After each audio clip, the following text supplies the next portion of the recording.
Cyberpunk has got its patch 2.13, which brings AMD FSR3 and in-game frame generation. This is a pretty great update, especially for these handheld devices. Now, again, patch 2.13, this is for the PC version of Cyberpunk, and most importantly, it brings Fidelity FX Super Resolution 3 with frame generation in-game.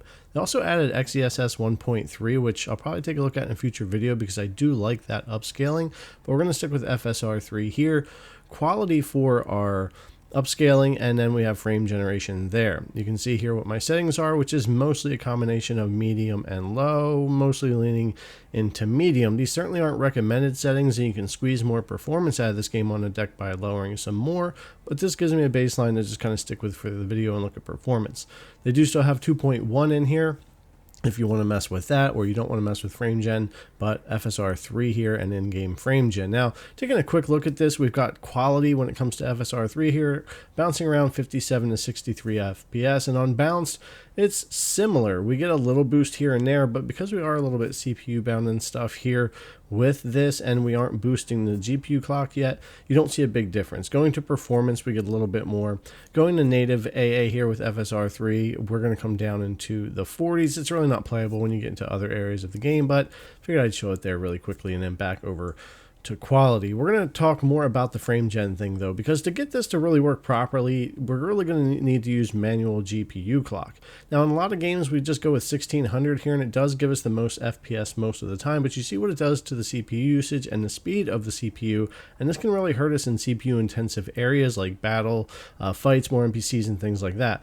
But you'll see as we bring this down a little bit, we can kind of tweak this and find a happy spot for this to work out, and kind of depending on where you're at in this game, or maybe even other games, it can help you out. Down to 1300 here. Actually, if we hit 1200, this is a real sweet spot where you'll see the frame timeline really smooth out here, and we've got a nice balance of the power here between the CPU and the GPU. But that's right here where we're sitting still. It wouldn't necessarily be that way everywhere in the game, but I have found here in Cyberpunk that finding something good between the 1200 and 1600 while I'm playing tends to work the best. So hopefully that helps kind of guide you in the right direction of what you need to do there. So you'll see manual GPU clock on and off in this video, and a variation of 1200, 1400, and 1600 as we get into it. And it should give you a general idea of what the performance is looking like for this update, bringing FSR3 and in-game frame generation to the Steam Deck.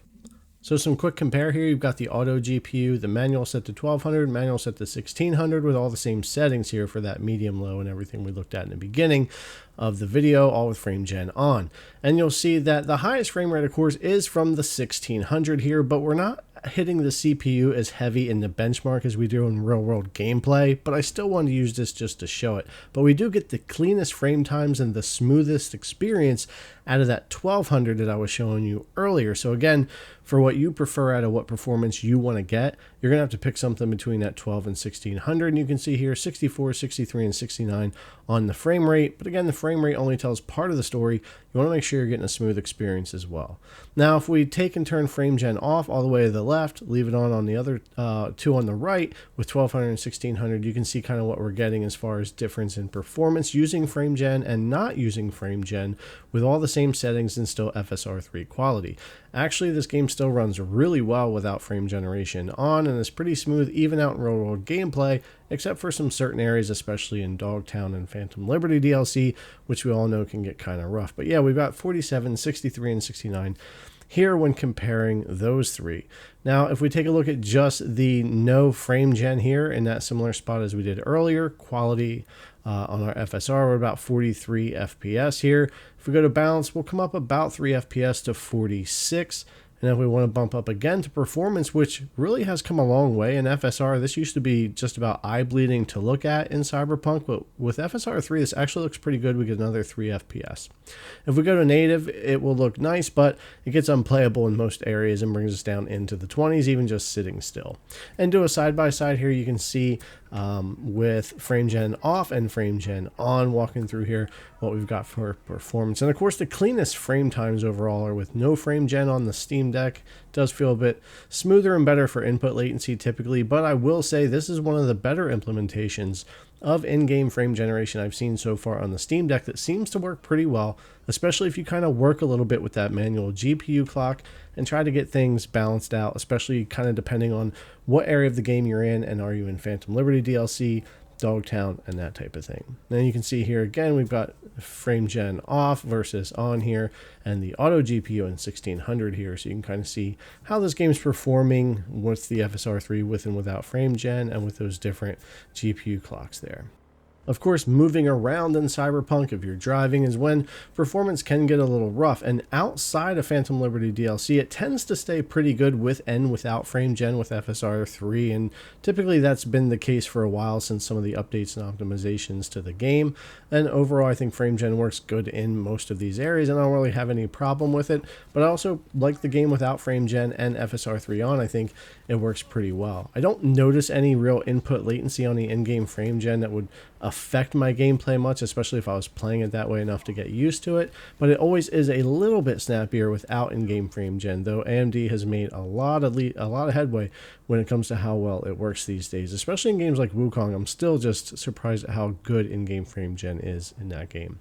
When you get into Dogtown, though, this is where performance gets pretty crazy, especially on the Steam Deck. I'm actually getting some pretty good performance over on the Ally X and the Legion Go right now with this update, but we are kind of hardware bound, CPU bound, and you know, it gets a little clunky in certain areas of the game when you get into the DLC. It certainly does typically stay playable and those frame rates will bounce around. It's probably better to try to lock something like 30 in these areas, but just want to show the FPS here, and in battle it can get clunky as well, though again it does basically stay playable, but those frame times and stuff can get pretty rough here, especially with frame gen on. We just don't have a high base frame rate for that frame generation to build off of. And if we switch to turning frame gen off and keeping all the settings the same here, you'll see it's a little bit smoother of an experience, but the frame rate of course is lower. But we're taking a little bit of pressure off the system, just kind of running it without the frame gen. So it's kind of interesting there. It actually kind of feels better here at this lower frame rate than it did in this area with the frame gen on, though both were kind of playable. Now without frame gen, we still dip here in this same battle area, and you're going to be playing in the 20s and 30s either way, or 40s and 50s with frame gen and stutters and that kind of thing. We just hit the limitations, and you're going to really need to balance out where you're putting the power between the GPU and the CPU when you're trying to get certain areas to run as good as you want to, or for your preferred performance. But overall, this update is pretty great, especially if you're trying to play this game on the Steam Deck. You can also certainly lower some settings. I left some at medium that you could actually boost this performance a little bit more. You could up your FSR a little bit when you do that as well, and certainly play around with that. But don't hesitate to mess around with the manual GPU clock anytime you need to try to balance things out if you're using frame gen here. If you're not, the game's working well with FSR3. Alright guys, thanks a lot for coming and check out the video as always. Hopefully it gave you an idea of what this performance is looking like with Cyberpunk now on the Steam Deck with these updates both with and without frame gen. Alright, again, thanks a lot for coming and check it out. As always, I appreciate it, and I'll see you guys in the next one.